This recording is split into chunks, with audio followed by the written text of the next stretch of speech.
Who is your daddy? I am your father. You fathers will understand.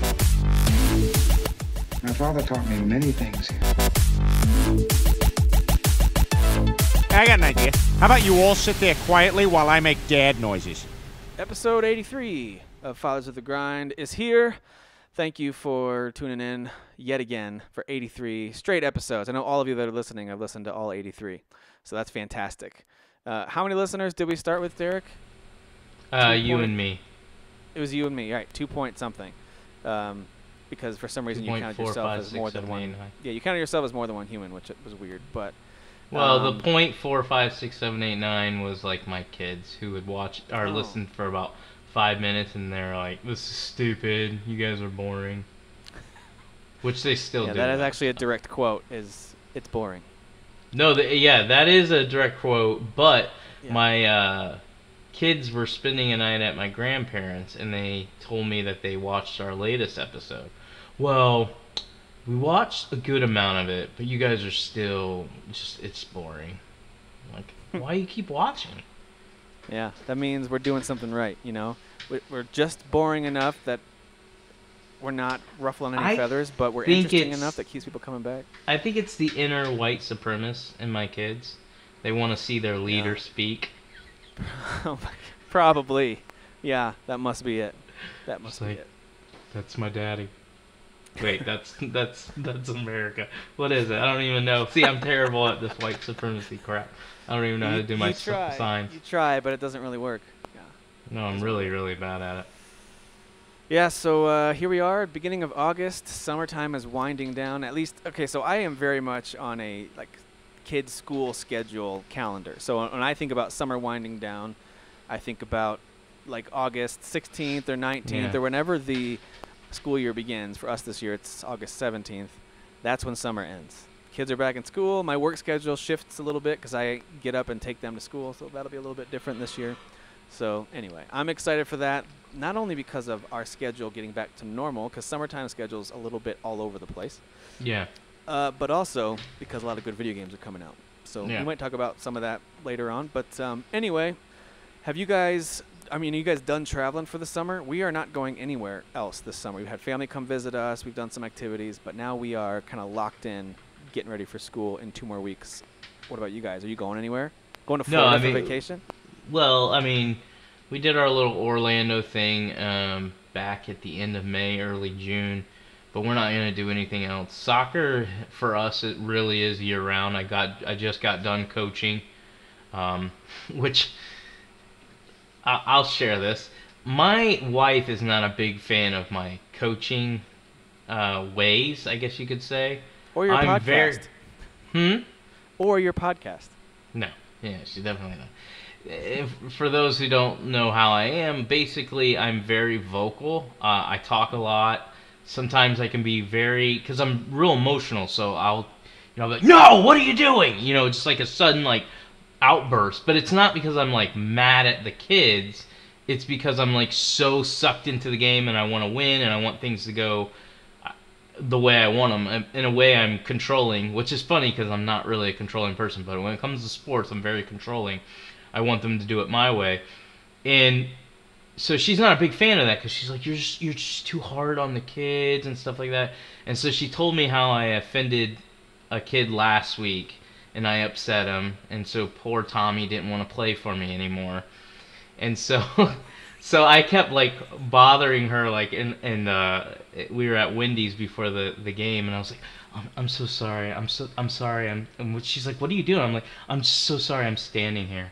I'm sorry, I know I'm probably offending you right now. And I just kept doing that the entire time. And I would go up to Eli, I'm like, I'm so sorry for being your dad. I'm sorry. I just don't want to upset you guys. Because she's just such a people person. She doesn't understand that no matter how you are as a coach, you can be a real quiet coach, you're still going to upset somebody. You're not going to make them mad like they want to yell at you because you yelled at their children. You're going to make them mad, these other parents mad, and I've heard the complaints too. I'm on the sidelines. He never gets on to them. He never talks to them. They're not getting better because he's not coaching. Like, you'll hear that. And then you'll have somebody who's real active like me who talks and he's constantly moving and gets loud sometimes, and they'll be like, ugh, he's just so rude, and he's just too hard on these kids. He doesn't understand how they feel. And I mock all this because the people just don't get it. You cannot make everybody happy. But anyways, I just wanted to share that because I was mocking my wife the entire time at Wendy's. Like, the entire time.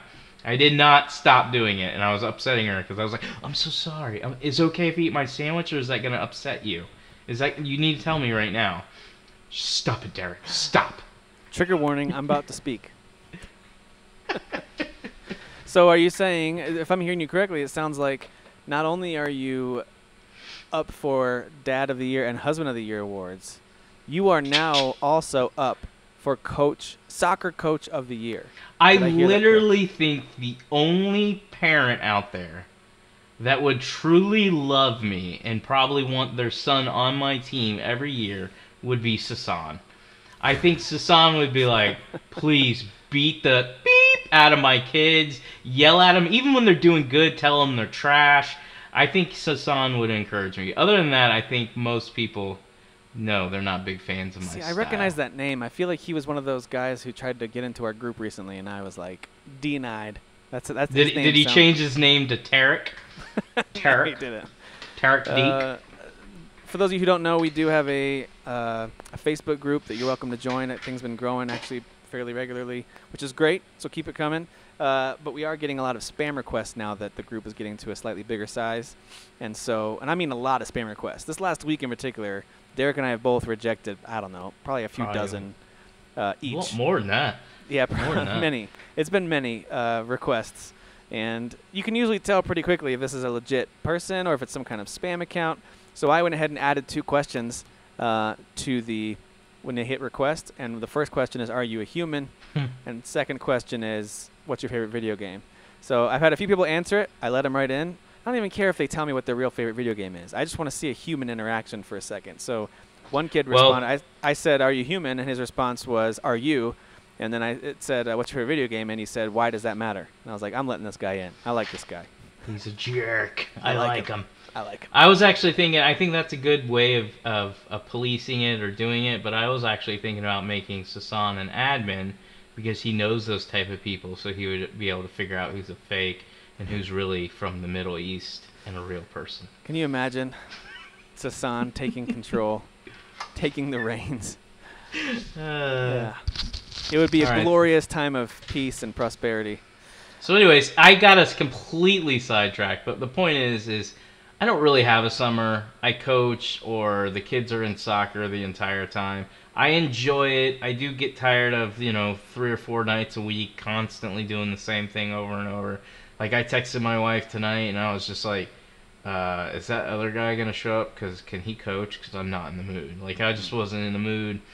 And, of course, he didn't show up, so I had to do it. But whatever. I gotcha. All right, well, I don't have too many exciting summer stories going on. Our kids are just crazy and need to be in school. That's all I'll sum it up with that. Our kids have a lot of energy, and they need to go to school. That's all I'll say. All right. So let's talk about stuff that we're playing right now. We didn't cover that last week. So last week we did a current state of PlayStation, state of Sony, however you want to call it. I mean, really, when you think of Sony, for the most part, our audience thinks of PlayStation. So whatever. So we did a state of Sony. You screwed up, Tim, and you got called out for it. I did get called out for it, and I saw that, and I was like, I don't know. So anyway, I had your back. Boss had your back. Thanks, boss. It's PlayStation. So we've done that. Go back and take a listen if you missed that, or the Nintendo, or the Microsoft one. Some interesting conversations in all 3 of those, and I hope that those of you who listened came away understanding that we really are fans of all 3 companies. We appreciate the different aspects of each and the history of each, as well as we all have high hopes for their future. So we really want them all to succeed. And it's just interesting to really talk about those companies. And we both are secretly Nintendobots, and we want them to destroy the world. Well, that's also true. Yeah. Yes. That's not even a secret anymore. We talk about Nintendo. No matter what the topic is, it somehow comes back to Nintendo. Anyway. So like, all right, guys, Final Fantasy 12. Nintendo Switch is great, right? So it always comes back to that somehow or other. All right, so here's some stuff that I'm playing. I finished that game Implosion that I've been talking about. I'll stop talking about it now, but I will recommend it one last time if you like action games, if you like platinum games. It's pretty fun. I game. will probably buy it on the Switch when it's like cut in half in price. There you go. Yeah, when this thing's on sale, 100% buy it. If you guys see some kind of sale, maybe around holiday time, Implosion's one to keep your eye on. You can add it to your wish list in the Nintendo eShop and then pick it up. Yep. Been playing some Final Fantasy 12. I actually slowed down a bit on that this past week because a few new games came out that I'll talk about. I tried out Tearaway Unfolded. So we got that. If you have PS Plus, you got that. I don't remember when that was. A few months back, maybe. I already forget when it was. And I never tried it. I had never played it on the Vita, the original one. And so I thought, I'm going to try this Tearaway Unfolded. The kids are all hanging around. This is a game I know they might enjoy, and it's family friendly. So I fired it up, and it's kind of weird. It's got a very indie game vibe to it. And then, you go into this world, and you're controlling this little paper character, and everything's made out of paper, and it's very pretty. Like, it's got a very unique art style. But man, is it boring. So maybe I'm just missing what makes that game special. Maybe I have to play it for a lot longer. I played it for maybe an hour, and I let the kids take some turns playing it. No, but you can tell it's made by Media Molecule because the jumping and the floatiness feels just like Little Big Planet. It's just in a 3D space. So I don't like the way it feels, but it looks really pretty, and it's a cute game. Some people might like it. So I recommend it if you have young kids and maybe you want a really relaxing, like non-challenging platformer. Or puzzle platform or whatever it is, but it's not for me. I was not in the mood, but it's okay. It's okay. That's one of them that I went to Sony to get a refund on when they gave it to me. Yeah, for free. you're like, you gave it to me for free, but I want my money back. Seriously. I really hate this game, and you're an idiot for giving it to me. I also played a little bit of Sundered the last couple of nights, and I don't have a ton to say about this except it's a kind of a Metroidvania style game. I compare it most to something like Outlast. If any of you played Outlast on the 360, I think it is backwards compatible. I think. Anyway, Outlast is where you've got an orange and blue main color scheme, and as you earn powers, you kind of unlock either blue or orange type powers, and that's how you open doors. And so the movement and combat feels like that. The exploration and unlocking of doors is a little bit. It's very Metroid-esque. It's got little touches of Ori here and there in terms of its aesthetic. Has a very artistic paintbrush look to it. Not as pretty as Ori, and it doesn't control quite as well as Ori. But there's a lot of similarities in those kind of side-scrolling adventure action games. I don't love it. It didn't grab my attention right out of the gate. There's really not much to the story so far. It's very kind of abstract. I'm not really sure why I'm doing what I'm doing, but it's interesting. It's got a cool aesthetic, and it's fun to play. Sundered is one that I would recommend if you are a super fan of Castlevania, and if you liked Shadow Complex, if you like Ori, if you like Metroid, give this game a try. I would just suggest it's only $20, I think. But on the other hand, if you do like all the games I mentioned, I think involve some kind of shooting. This game so far, what I've played is all melee combat, so that's why I compare it to Outlast, because it's all melee. So I need to delete it off my PS4.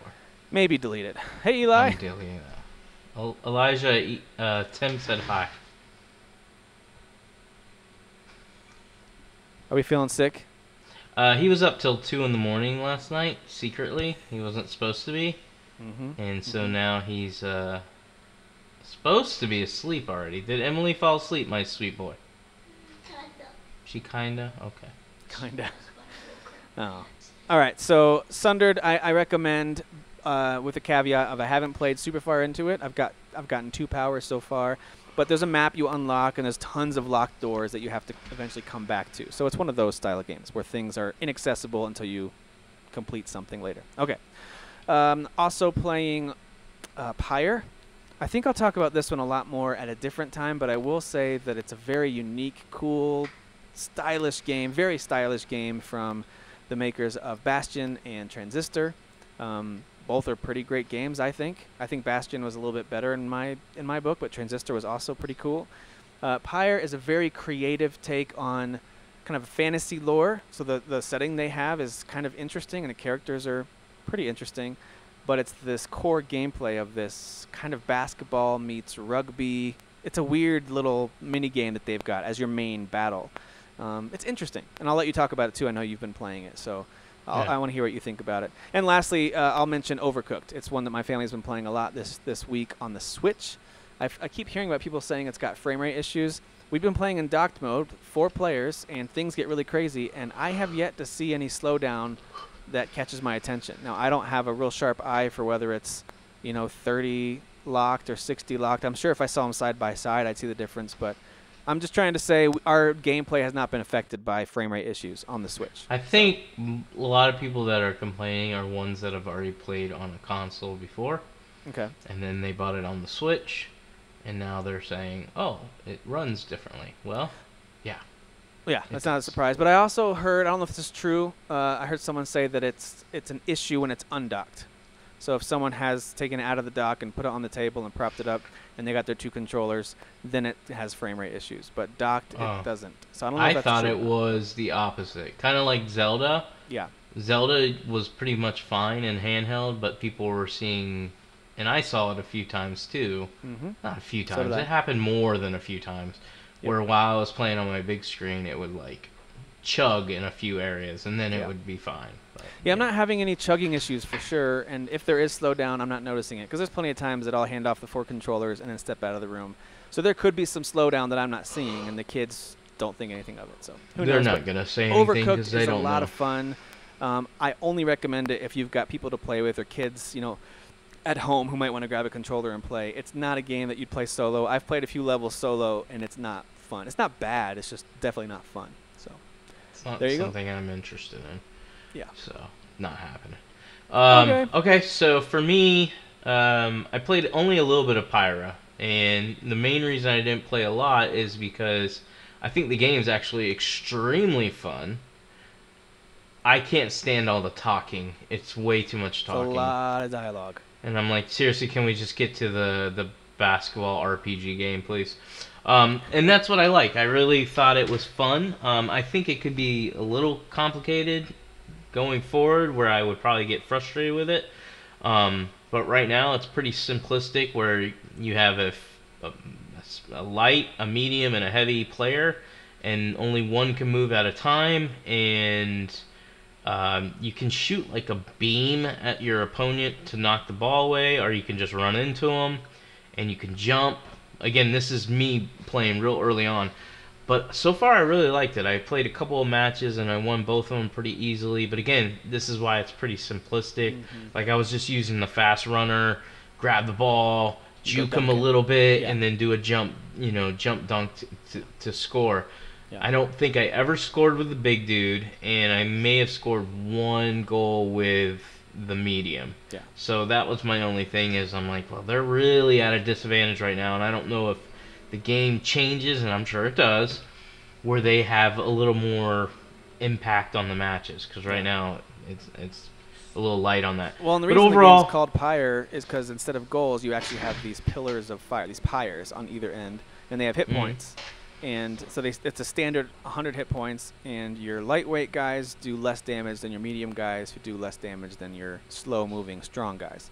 And as you level up, you can choose different. It's a very limited set of choices, but you do get to choose some special abilities. There's a little ability tree that each character has, and you can focus on, you want them to have more stamina, because sprinting and jumping takes up stamina.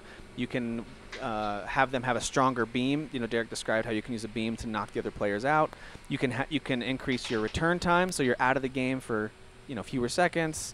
There's a lot of different skills you can upgrade. There's items you can equip that gives you bonuses, and sometimes it takes away. If you increase stamina, it'll take away speed or whatever. There's a lot of different items you can equip. So there's a nice touch of RPG attached to this basketball game, I guess is the best way to put it. It's kind of like a basketball game. In terms of the dialogue and the characters and the lore, I'd kind of compare it to that game Clash of Heroes, that Might and Magic Clash of Heroes kind of spin-off game from that series. It's out on 360, PC. I think it's on mobile. It's on DS. It's everywhere. And it's one of those things where there's tons and tons of dialogue with it's not all full motion. It's just like images, and their facial expressions will change, a la Fire Emblem or something. And anyway, there is a ton of dialogue. Derek's right. I actually find it to be pretty interesting. So as much as I am enjoying the little basketball game portion of it, I like the gameplay itself. I'm actually really digging the lore and the conversations they're having. It's very well written, and the characters are interesting. So if you're like Derek and don't care about any of that stuff, you can skip most of it. If you're like me and like the lore, there's tons of stuff. There's tons of optional conversations you can have too. So there you go. That's what my add-on so to Pyre. it's so far it's pretty cool. And they do get tougher, by the way. Yeah, of course. I expected that. I do want to say this. Who is it that makes that game? I forgot their names. It is... I'm blanking out. Give me one second. I'll find it. Same thing I'm doing. Anyways, I just wanted to say that when you think of the fact that they've released, this is the third game. It's something games, gigantic games or something. Supergiant. Supergiant. Every one of their games have been gameplay-wise completely different from the others. Yeah. And so I thought that was pretty cool because a lot of these, like for instance, Limbo and Inside, to me, I didn't play a lot of them, but they play similar. They do. They didn't change it up that much. Right. These guys are literally doing something completely different, even though they're making technically like an RPG type game. Like Bastion was full on action. Like I felt like I was playing kind of like a Zelda type game.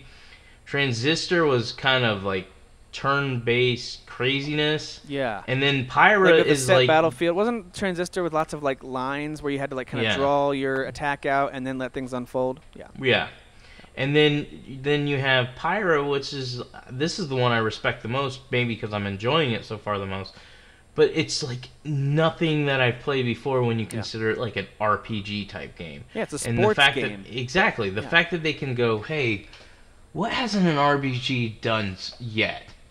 Sports. Okay, let's turn it into a sports RPG game. And I'm not talking about like, NBA games have, story modes and you have RPG elements. I'm talking about this is a full-on RPG with like unique gameplay. So I just wanted to say that real quick. I respect them even though I hate most indie developers and I'm not a big fan of theirs. I thought Bastion was okay. I got bored with Transistor, but I respect their quality. Yeah. There's not one game that I've played by them that I've been like, ugh, this is just poorly done. Animations are terrible. Voice acting, none of that. It's all what's top-notch. interesting? They have a lot of style in their games. And Bastion had the hook of the narrator, who was awesome. There's a nice hook to that, in addition to other things. It was stylish anyway.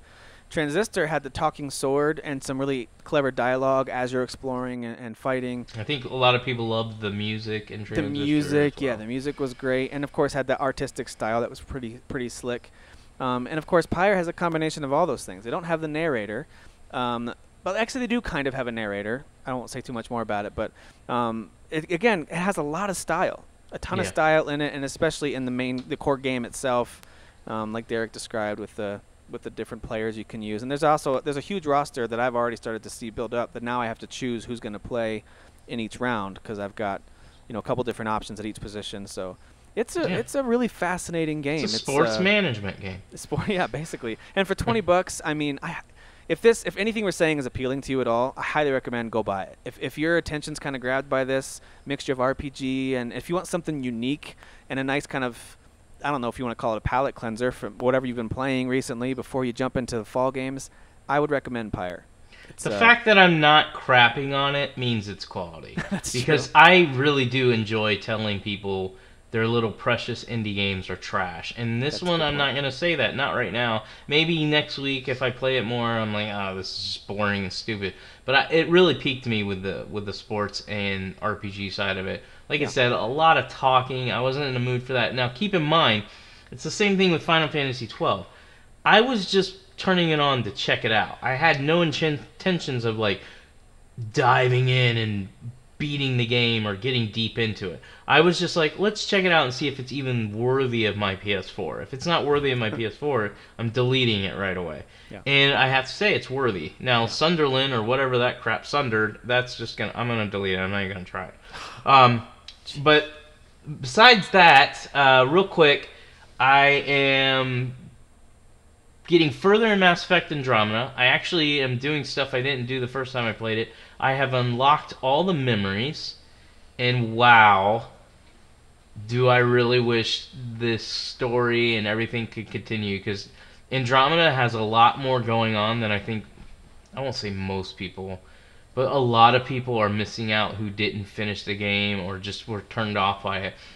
Not only did I think the actual main story was pretty good, but the unlocking of the memories, and I'm not going to spoil anything, but basically revealing more about who your father is and stuff he was doing, because he was very quiet and secretive, and he had a lot of things going on in the background that basically become unlocked and are revealed to you. Yep. And it's pretty spectacular. There's some pretty major plot stuff in the there's those little just a ton memories. of stuff they could do with it, and I just thought it was great.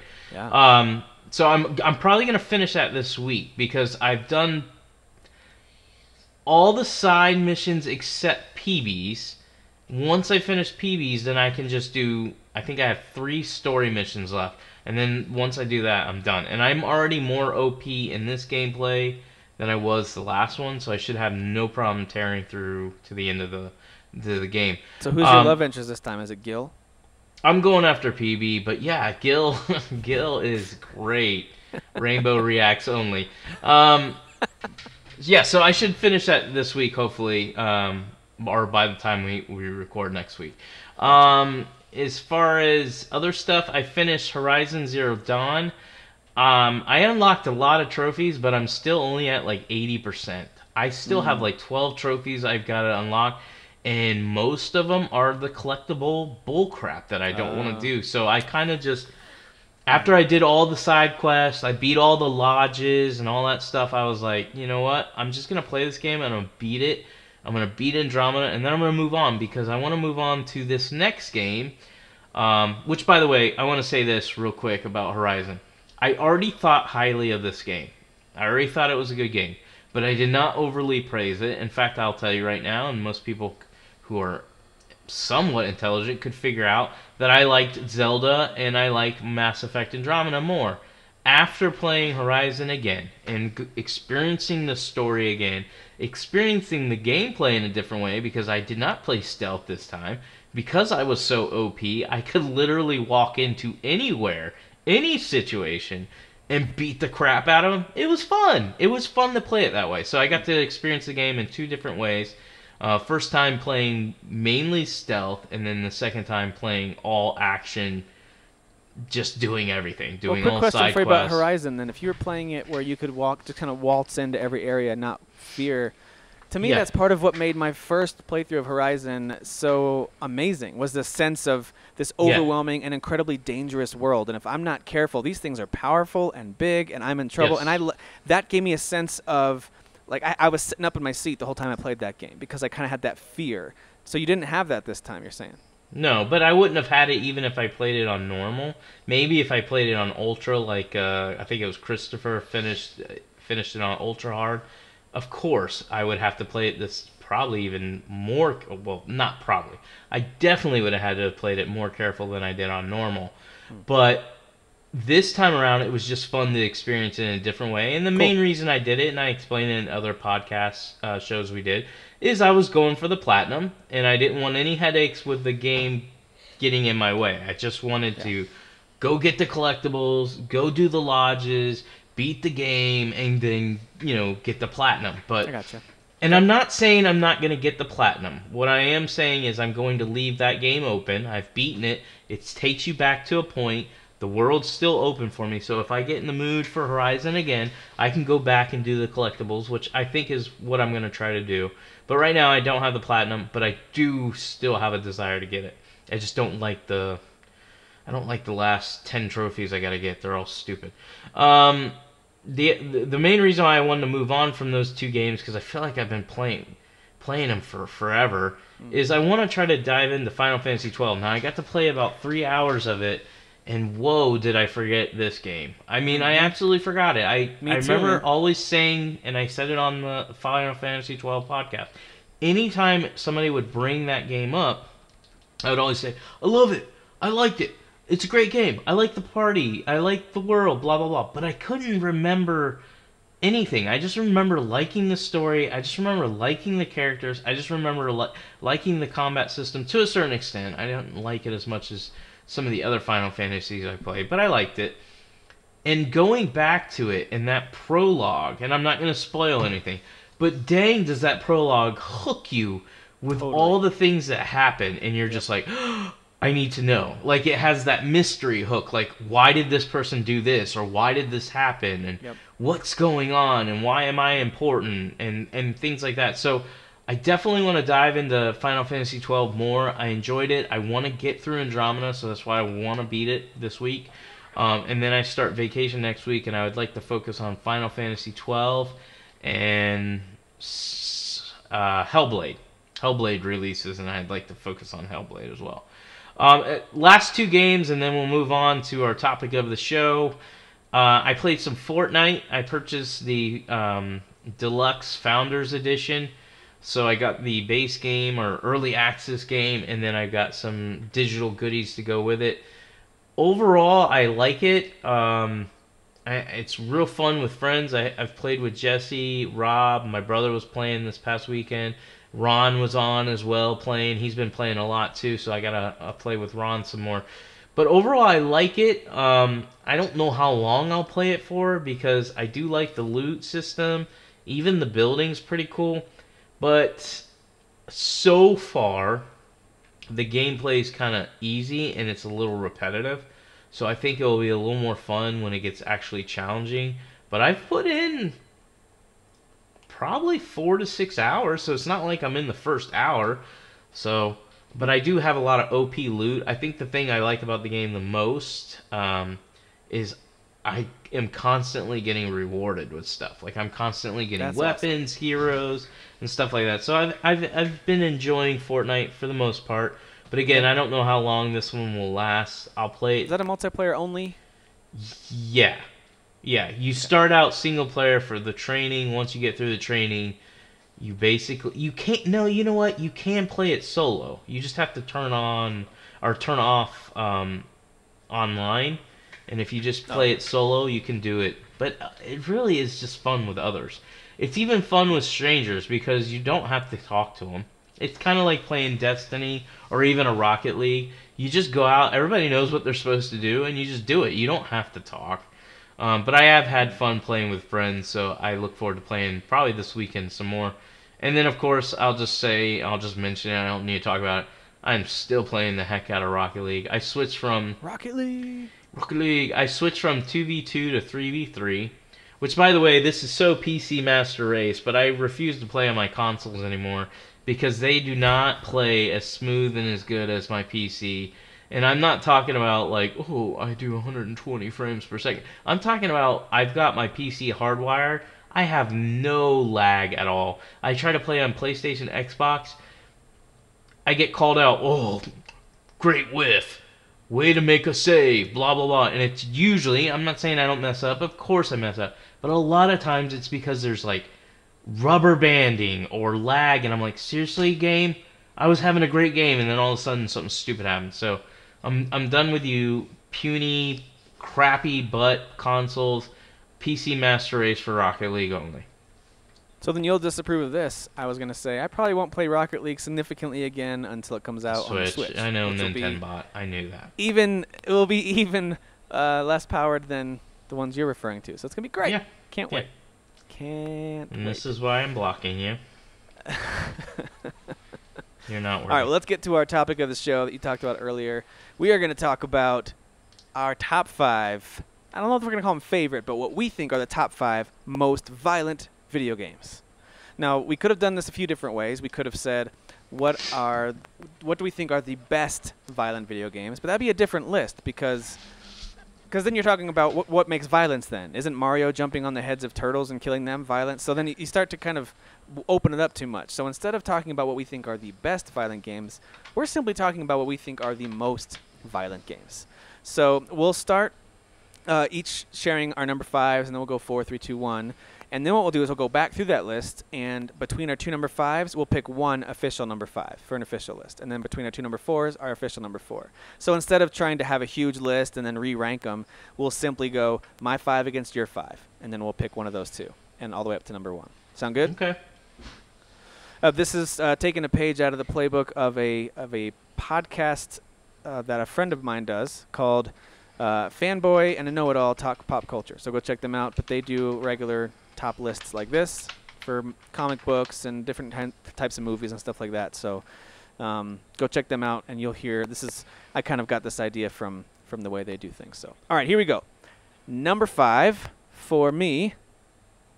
You know what? Before we even get into number 5, I made a list, and then I tried to rank them. There's a ton of really violent games out there, and I wanted to at least acknowledge a few. Maybe you've got some honorable mentions too. Okay. Here's my first honorable mention that's not on my list. Postal. I never played Do you remember it. Postal? Okay. I've only seen little bits and pieces of it. No pun intended. It is a very violent game, extremely gory, lots and lots of blood. Definitely not for everyone, but I didn't play it enough, and I don't really have a lot to say about it other than I know that it's gory. So Yeah.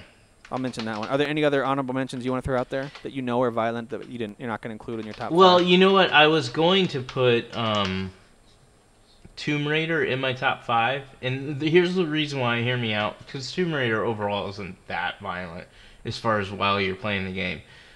There's some blood and stuff like that, but whenever Lara dies, she dies in the worst ways. Like, there was several times when I was playing that game, I was like, holy crap, what did they just do to her? And it's really you that's doing it to her. But like, if you die in a pit with like spikes, you'll actually see her get impaled and break things. So I'll say Tomb Raider is my honorable mention. I was thinking about putting it in the top 5, and then I just thought about another game that's clearly more violent, and I'll talk about it later. Okay. Well, there's a few others that come to mind. There's 2 in particular that feature chainsaws pretty heavily, and that is Mad World and Gears of War. Those are both very violent in their own way. I think Mad World in particular, the blood is very striking because the whole game is black and white outside of the blood. So it's a very interesting artistic style. The thing about Gears of War is that it's got so much arcadey, like alien blood. It doesn't. I mean, there are some humans that are killed too, of course. But it just, I don't know. It didn't strike me as being the most violent, even though there's definitely a lot of blood. I think it's in Gears 2 when you're inside that giant worm thing that's gross. and you're cutting your way out. Stuff like that's pretty gross and pretty gory. So it's worth mentioning. And I'll also throw out 2 other ones, 2 horror titles that people love. Dead Space and Resident Evil both have their fair share of extreme violence going on in those series. Shh. I'll be talking about Resident Evil later. Shh. Okay. All right. Oh, I didn't know that. Sorry. But those are my honorable mentions just in terms of, okay, here's ones that jumped to mind. Oh, and also The Witcher 3. For as beautiful as that game is and story-driven and great characters, Witcher's pretty violent, and you don't really realize it right away. And then as you're fighting a group of guys and you're spinning around and swinging your sword, you're like, I just cut his head off. I just cut him in half diagonally, and his whole body just slid off. That was pretty gross. So, yeah, Witcher 3 also pretty violent. Okay, let's get to our actual lists here. I'll start with my number 5, and then you share your number 5. All right, so this one, my number 5 is actually a series of games, and I didn't really have one in particular to pull out of this list, although I think I'll mention their most recent one, and that's Mortal Kombat. So Mortal Kombat is my number 5 game. I'll really just mention it as the whole series, but I think MKX being the most recent and the most graphically intense, that probably is the representative one. I won't say too much more about it other than to say the fatalities themselves are what make this game violent. It's not so much the fighting, the punching, the kicking. There are some violent things that happen during the fight, and there's some blood that's flying, but it's not that crazy. It's the fatalities and some of the other alities that you can do that get really insane and kind of disturbing if you're not ready for them. So that's my number 5. Good pick. Okay, so for my number 5, I'm going to go with Resident Evil 7. While I wouldn't say it's like an over-the-top, gory game, like you're constantly getting hit with gore, there's just, for me, this game has moments that are really, like, I'm not going to spoil anything, but let's just say your main character loses a certain body part, and it's extremely gory when he does. Also, there's boss fights where you're literally cutting them in half and they're still moving, and there's just blood spewing out everywhere, and you're chainsawing them for 30 minutes, and it's just like grinding through their body. So it's got its moments where it's like over the top violent. So I put it at my number 5. Okay. Good pick, even though it's one I haven't experienced a lot of. I have seen plenty of video clips of this thing, including some violent ones, so I hear you. I am going to say for number 4, Doom. 2016's Doom specifically.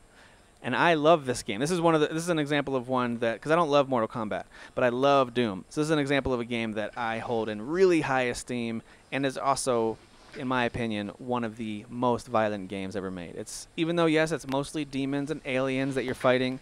By mostly I mean all. It's just so gory.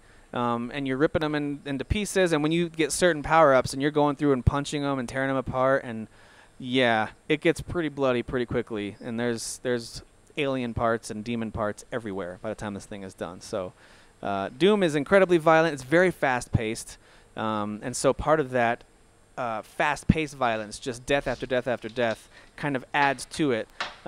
It's hard to describe this one, because Doom is so fast-paced and arcadey and meant to be a fun violent. It doesn't make you stop and cringe and say, I can't believe they just showed that. It's just so fast-paced, and you're flying through, tearing these demons apart. So it's not disturbingly violent, but it certainly is gory. Yeah. So Doom is my number 4. It also happens to be one of my favorite on this list. It's really fun. All right, and my number 4 is Fallout 4. I mean, you could use Fallout 3, but I'm going to do Fallout 4 because it's most recent, so it has the better graphics, the better style. Main reason is Fallout 4 has a VAT system, which allows you to target enemies, like for instance their head or their arms or any limb, and you can literally shoot the limbs off, and when they shoot off, blood spatters everywhere. Now, it would probably be higher up on my list if it was a more realistic looking game. Bethesda has not nailed, well, I shouldn't say Bethesda, but the Elder Scrolls and the Fallout games have not really nailed with the look of open world games like other games have when it comes to character models. And they really haven't even nailed like the movement. Like even when you shoot off somebody's head, it's not like natural looking, even though that's not like really a natural thing. But I think you get my point. Yeah. It's still overall a very violent game, and it's throughout the entire game. Like I said, with Resident Evil 7, it's in moments. Sure, every time you shoot somebody with a shotgun or a zombie with a shotgun, there's blood. But this is consistently through the game. You're constantly using the VAT system. And it's honestly the main reason why I play Fallout games, and why I love them a billion times more than I would ever like a Skyrim or any Elder Scrolls game. And it's because I like to slow things down and shoot head, arms, legs, torsos, whatever, and pick them apart. It's really, really fun and gory. Yeah, that ability to target limbs like that and that's very unique. Play the game, Nestor Funk. You bought it on day played it one. A little bit. I did buy it on You day didn't one. VAT. What was You wrong with didn't me? VAT Why enough. did I You do need that? to VAT more. I guess I need to knock off some more limbs so I can really appreciate this. Exactly. Thing. All right, number 3 for me is one of Derek's favorite all-time games, Hotline Miami. Oh gosh. This game, not only do I really enjoy it, I'll acknowledge, Derek, listen, I'll acknowledge it's not for everyone, because this is an old-school, top-down, very fast-paced, very difficult action game. It's not for everyone. It's very pixelated. It's very old-school. Yeah. Okay, so I acknowledge that. It is one of the most violent games I've ever played. Every gun you use just blows them to bits. Even pistols, just blood everywhere. If you use a knife, you're chopping them into pieces. And even though it's pixelated blood, it splatters everywhere. It's all over the floor, the walls, everywhere. It's all over everything. So this is one of the most violent games. There's not one interaction you have with an enemy in this game that doesn't end with a giant pool of blood somewhere on the level. So when the level's all done, it's really interesting. You go through, it's usually a building, and in Hotline Miami 2, they open it up to some outdoor areas, but it's usually in some kind of office building or a house or something, and you're going through all these different floors, fighting your way all the way through, just bodies strewn everywhere. You get to the end of the level, whether you're fighting a boss or you have to do some sort of cutscene, then it makes you leave the building and get back to your car. You have to walk back through and on top of all the bodies that you left behind. So that's why it was so striking to me, is that you fight your way through without really thinking about the carnage because you're focused on surviving. It is a very tough game. And then on the way back out, you look and you see, like, wow, I just killed a lot of people in a very violent way. I just took a samurai sword and chopped my way through all these people, or whatever it was. So very, very violent game done in a very stylish way. Hotline Miami is my number 3 most violent game, and I happen to enjoy it as well. You should. There you go. You should. My number 3 is going to be Doom. A lot of what you said is true. This is another game that it's consistently gory. I mean, it's non-stop violence, non-stop action, but it's done in, even though it's over-the-top grotesque, it's so fast. It's not... Eli, can you stop? I'm killing a queen fire ant. Okay, thanks. Did he just say I'm killing a queen fire ant? Yeah, I guess he's playing an RPG behind me. What magic Dude, spells are you using, son? A cone. A cone, okay. A comb. Ah, yes. Yeah, I totally use that all the time. Alright, but you're making noise. I'm trying to record. I get that, but I'm also saving the day.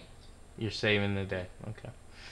Alright, so Doom, over the top, constantly. I mean, my favorite part about playing Doom is when you get up close while you're shooting them with like a shotgun, and then they kind of like, their body turns into colors. It starts coloring to let you know if you go up and melee them, you're going to destroy them. And Yeah.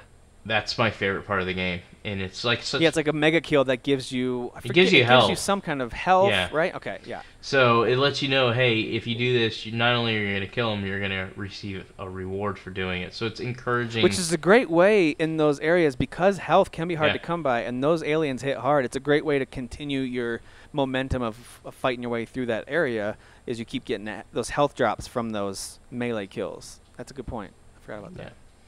So that's my number 3. I also enjoyed the game, but it's very, very, very grotesque. Yes. Yes, it is. All right, so before we get to our top 2, I asked this question of our community this week as well, and I wanted to share a few of their answers here. I didn't really pull any answers. I'm just going to scroll through and see which ones jump out at me. Our buddy Kyle Neely, who was on a few months back, he came on the show, he says Spec Ops The Line is incredibly violent, and he talks about how the violence is actually part of the story, and it's meant to be really impactful. Spec Ops The Line is a game that I bought on PC a while back, and I played a little bit of it, but that was shortly before I finally gave up on the PC gaming thing because my PC went dead. So I never did get all the way through this game, but I keep hearing interesting things about I think it's Spec Ops worth... I mean, I know we've moved on or whatever, but I think story-wise it's worth playing and experiencing. And that's what I think Kyle and I think Thomas mentioned as well. That's why they bring up that game. It's not that the entire game is like over-the-top violence, non-stop. Sure, you are shooting people and stuff. It's that the violence has weight. They make you, and I'm not going to spoil it, but there is a huge weight that comes upon the player once you realize what you are doing. Okay. Interesting. That's a nice tease to get people to go play that game. I mean, I have it on PC. Get a PC, and then you'll feel like you're playing on the PS4 and Xbox One. Oh, good. That's why I'll buy a PC. Budget it now. Russell Breimer agrees with you. He picks the Fallout games because of the ability to shoot off unique limbs and things like that. So that's sounds pretty violent. Angela Curry says the God of War games, and she talks about that, how there's it can make you uncomfortable, actually, with how violent God of War can get. I agree with that. Let's see here. Thomas Jaretis talks about GTA, how it could be gleefully over-the-top violent. Yeah. He actually mentions an area of Call of Duty Modern Warfare 2 that came to mind when I thought about this. There's a level called No Russian. I'm pretty sure that's the one I'm thinking of, right? I think so. In the airport? That's the airport. The airport one, yeah. One of the most disturbing things a video game has ever made me do. And I guess I didn't really have to do it, but very disturbing. I won't say too much more about it, but yeah. Let's see here. Several people mentioned Mortal Kombat. A certain James C. Teague Jr. says he blames Mortal Kombat for the way that you are today, Derek. So there you go. Yeah, well, James C. Teague Jr. also tried to block me from playing Mortal Kombat by telling on me to Mama Teague. And so therefore I still have issues towards him because of that crap. No, I was like, you guys don't realize I was raised in I won't say a strict Christian house, because my parents have always been, they haven't been too controlling, kind of like me. I'm not really overly controlling, especially with my kids. I'm like, son. Alright. So, anyways, but Mortal Kombat was not a game I was allowed to play. And so I had to get friends to buy the game for me, and then they would come over to my house and I would pay them. And then they would give me the game. Like, this is how I bought Mortal Kombat 3. It was like crack. I was buying it on the corner. Like, hey, here's my $60. Give me my PlayStation copy of Mortal Kombat 3. And then I had to hide when I would play the game. Like, I would like set up my PlayStation on like a corner and make sure my mom was around, or even my brother. I was trying to hide it from my brother because I knew if he saw, he would then go tell my mom. And I think the reason he did that is because he was a Street Fighter fanboy, and he hated Mortal Kombat, so he just didn't want me to play it. You can't blame him. Street Fighter was by far the superior game. No, Mortal Kombat. Not even Mortal close. Kombat. Jonathan Sundberg says Postal 2. He says it was fun, but he remembers it was incredibly violent for its time. James Flaherty says one of the most violent yet disturbing things in a game for me is in The Last of Us, when you get caught by one of the, I think it's Clicker, or it's actually one of the bigger ones, the bloater maybe, and the scene cuts. So it's basically you're about to die and it's about to reload your last save, and it cuts right as it says this thing's about to peel open Joel's face. Yeah. And I remember that. There's some scenes in The Last of Us where you're about to die and they cut. That's like Yeah, The disturbing. Last of Us is kind of like Tomb Raider, where it's like, overall it's got violence, but it isn't until your character dies that you're like, oh, Exactly. oh. Yep. And you mentioned Limbo earlier. That's kind of the same way. Limbo is not really a super violent game until your little kid character, even though it's just a silhouette, he gets impaled or beheaded, and it's like, holy cow, it's kind of striking when that kind of stuff happens. Yeah. We had a few others mentioned: God of War and The Last of Us, Doom, Grand Theft Auto. Of course, a lot of mentions of Mortal Kombat. So thank you guys for chiming in on that. There are clearly a lot of games to choose from in this, but it seems to be that many of us agree on some of the top violent games, and there's a few that I skipped because you and I are about to talk about them. So Okay. here we go with our number 2 picks, and then we'll go to number 1. My number 2 most violent game is actually a series of games that I believe, I don't know if you talked about this one yet or not. Sorry if you already did. That's a loud motorcycle outside. And that is God of War. And I'm thinking specifically of certain scenes in God of War, but really it goes across every single game in that series. Yeah. God of War, right from the beginning, has a very cool, this absolute awesome warrior vibe, right? And you kill this. I think the very first game, the first scene is when you're fighting the Hydra on the boat, right? Pretty sure that's the first scene. Mm-hmm. And then there's a part where you have to pull, use your chains to attach onto its head and then pull it down onto the broken mast to impale its head. I mean, it's really cool, but kind of like, whoa, that was violent. But it's not until later scenes when you're fighting certain characters, whether they be humans or demons or gods or demigods, and you're tearing them to pieces, that's like, wow, they had me hit the button really fast so I could pull his head off. Mm-hmm. That was a little crazy. So I think God of War, I agree with what Angela said and a few others said, it's almost uncomfortably violent, and I would put that in the category of unnecessarily violent, even though it is a really fun action game, very high quality, high production value. Holy crap, is God of War violent. So that's my number 2. All right, and that's actually my number 2. Now, I put God of War 3, but it goes across, like you said, the entire series. But the reason why I said 3 is I remember actually feeling, and maybe it was just because I was getting older, I was a huge God of War fan. I love the first 2. But when I try to play 3, there's like a certain enemy that you fight that you like slice them, start from the bottom, and you slice them all the way up, and then their guts like pour out, and then you like cut their head off and like shove it up in there. It was just like, it's like something you would see in Mortal Kombat, but I don't know why, but it was just different seeing it in God of War. It was just so over the top, and you keep doing it over and over because it's the best way to kill them because you get the most rewards and benefit from it, Yeah. and it's the faster way to kill them. And Similar to Doom, they reward you for that. exactly, Kind of they're like encouraging you, do this, and so it's satisfying. But I just remember at times being like, whoa, even this game is like grossing me out, and I don't normally get grossed out by any type of game, and even God of War games. But yeah, God of War is safely in my number 2 spot. Yeah, most of it is to these monsters that are so grotesque. Yeah. It didn't really strike me as disturbing. When you got some giant centaur-looking thing coming at you, or whatever the creature is that's coming at you, and you rip off its horn, or you take its spear and you stab it in its mouth or whatever. It's gross, but again, it's almost cartoonish because it is so out there. It's when they have scenes that involve other human-looking characters, whether or not they're human, doesn't matter. That's when it gets like, wow, that was gross. Yeah, so, which happens a lot. It does happen a lot, yeah. Okay, time for our number one. Our number one most violent game. For me, it's one I've talked about on the show a number of times. It's going to be no surprise to any of you who know my thoughts on violent video games, and I've mentioned this one before, and that is Rockstar's Manhunt is, I think, the most violent game I've ever played. And if you go back to play it now, yes, it looks very pixelated compared to today's games that are all in HD, but the violence, the disturbing nature, and really it's just so grotesque the way that they force you to kill these guys. It's really, really gross.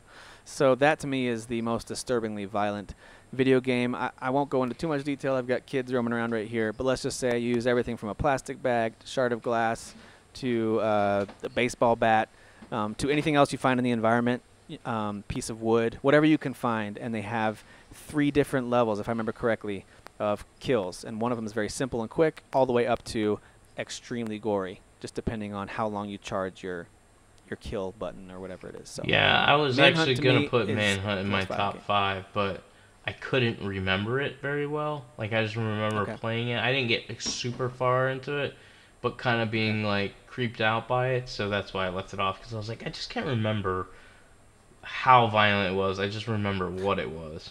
You know what's interesting about this game is that the whole time you're being, and so sorry if this is spoilers for some of you who haven't played it, but it's really old, and really the story isn't that amazing, okay? So this guy is forcing you, this prisoner, to fight your way through these enclosed areas, and he's kind of talking to you over a loudspeaker the whole time, and talking to the other guys over a loudspeaker the whole time. And he's demented. He's the one who's having all this happen, and at the very end you finally get to meet him, face off with him, kind of, Running Man style or something like that. You face off with him, and at the end, after all the violence he's made you commit, you would think you'd be done with it, but no, they pretty much give you the button to hit to put a chainsaw right through his face, like right through his head. It goes out the back of his head. It's all very graphic and all shown. So it's something. It's something special.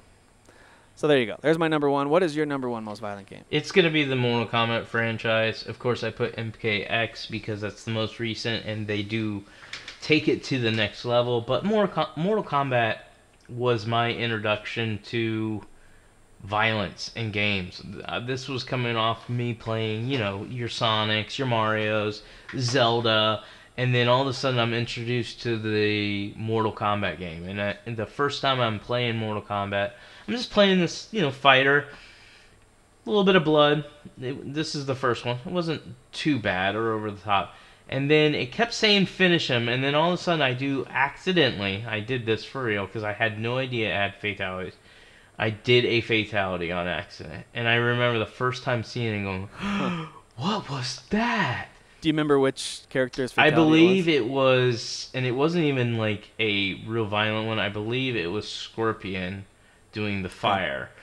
And so I was like, that's Classic. so cool, and then I found out from my friends, all the characters have one way to kill somebody, and so then I started getting into the codes and all that stuff, and figuring it all out, and then it was really, I put MKX because MKX, out of all the Mortal Kombat games, does take it the furthest, but they have to in a way, stay relevant, although they are becoming an actual good fighting game.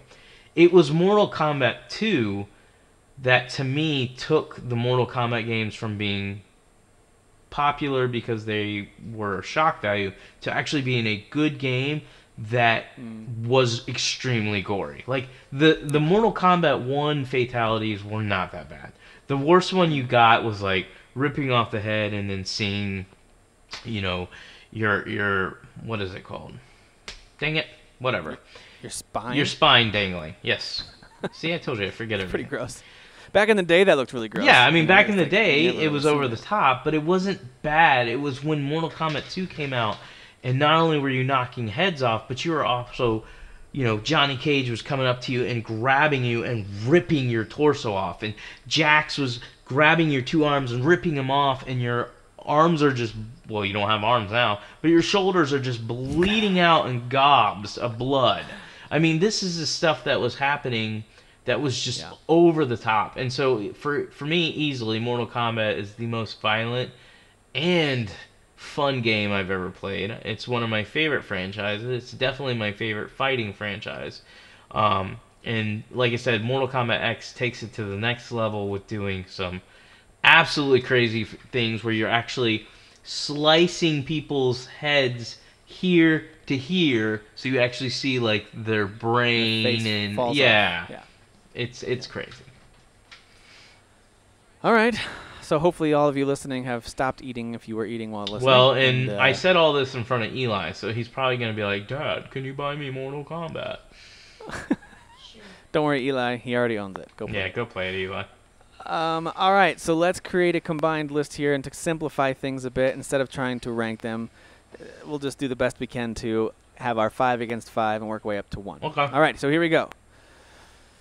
So we do have a couple repeats of God of War, Doom, and Mortal Kombat. So in number 5, you had Resident Evil 7, and I have the Mortal Kombat series, specifically MKX right there. Now the other spot you have it as number 1, and I'm really going to fight for Manhunt at number 1 right there. So would you rather MKX win it here at number 5 and kick out Resident Evil 7, or do you want to battle it out for number 1? Yeah, let's have Mortal Kombat beat Resident Evil 7. All right, so Mortal Kombat is number 5, easily one of the most violent video game franchises out there. Oh, you're saying Mortal Kombat can't move up? Right, we're not moving these around. Oh, motherfucker, no. You made it sound like they were in. It was just them two battling out. Is Mortal Kombat going to beat Resident Evil? Yes, it's going to beat Resident Evil, but it's going to beat a lot of your games. So no, I'm not settling for 5. We'll start with it that way. Thank for right you. now, it's 5. I'll adjust the rules on the fly, so you don't. I don't want Eli to see you cry. Okay, number 4, I have Doom, and you have Fallout 4. I think Doom's the more violent game. Okay. It needs to be in our top 5, yes. Yeah, I think so too. So Doom wins that, in my opinion, although Fallout 4 does deserve to be recognized as one of the most violent games. If that's an award, they would be recognized for it. Okay. So Doom, I totally agree with that. That would win that one. You actually have Doom as your number 3, and I've got Hotline Miami as number 3. I think Hotline Miami is a legit violent game, but it's stupid, so no. It's not stupid. Eli, what do you think of Hotline Miami? What do you think of Hotline Miami? You think it's good or a dumb game? Dumb game, because I don't know what it is. Thanks, son. Yeah, it's my bad. Oh. Eli, come on, man. Right when I needed Tim you. approves of your answer, buddy. Good job. No, I don't approve that answer. But if we were to argue this back and forth, let's just say, that way we don't go back and forth too long on this and bore the listeners, that we will put Hotline Miami down at number 5. How about that? Okay. That's fine. All right, Hotline Miami is down at 5. And so the games that we have remaining are God of War. That's got to be Mortal in Kombat, there. God of War, Mortal Kombat, and Manhunt. Well, we already have Mortal Kombat in our top 5. We just haven't that's decided true. where it's at. Right now we have Well, Mortal Kombat, we have Hotline Miami, Doom, God of War has to be in there, and Manhunt has to be in there. And Manhunt. Right, so those are all in the top 5. It's a matter of figuring out where they go. So we've totally adjusted the rules on the fly, which is fine, because now I'm realizing And I will say this. While I would rather Fallout be in there, I will allow Hotline Miami to be at number 5 and leave Fallout, because overall Hotline Miami is way more, like, in-your-face violent. It is. It's impossible to miss. Okay, so let's put Hotline Miami at number 5. Let's put. I'll let you decide, since these are both your picks. Of 3 and 4, where would you put Doom versus Mortal Kombat? And I'm not saying that they're stuck there, but which one would you put above I think the other?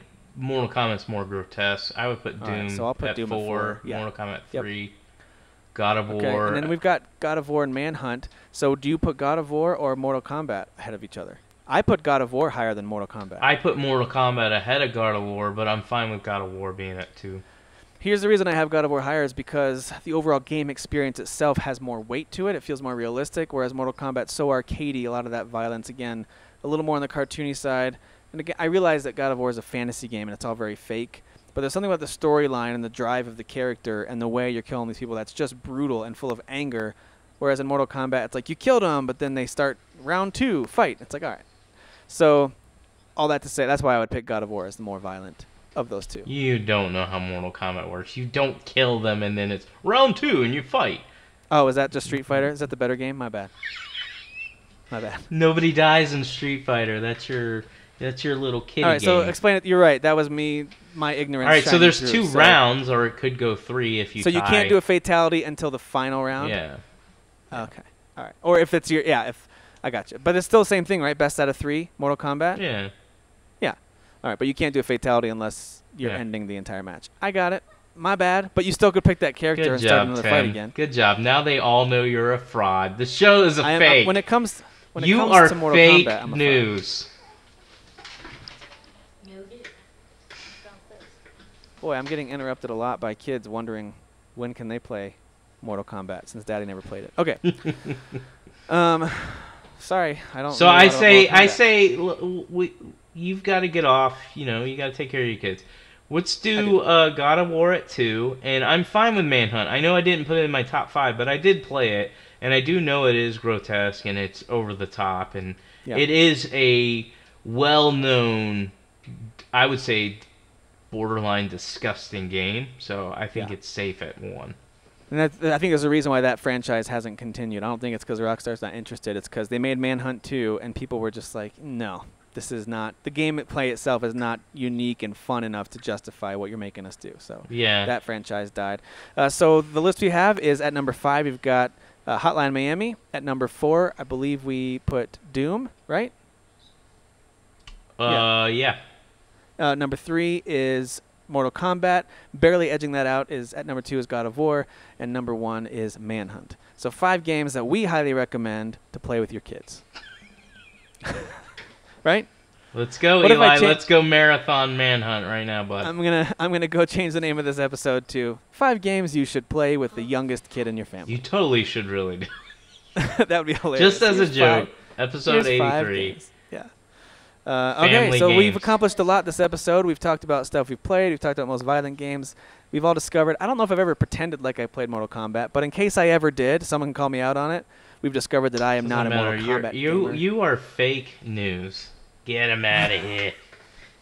Every week I gotta kick somebody out of here. Get him out of here. Fake news. All right. Well, that's it for this week. Thank you guys for listening. Derek, go play some Manhunt with Eli so he can have good dreams Eli. tonight. Eli's I see holding Eli up back his there with his poop. poop emoji. Good. Reindeer. Good. It's poop emoji, buddy. It's a reindeer It's- poop emoji. It's not a reindeer. It's definitely poop. All right. Thank you guys for listening. We'll see you next week. Bye. Bye. Who is your daddy? I am the father. You fathers will understand. My father taught me many things here. I got an idea. How about you all sit there quietly while I make dad noises?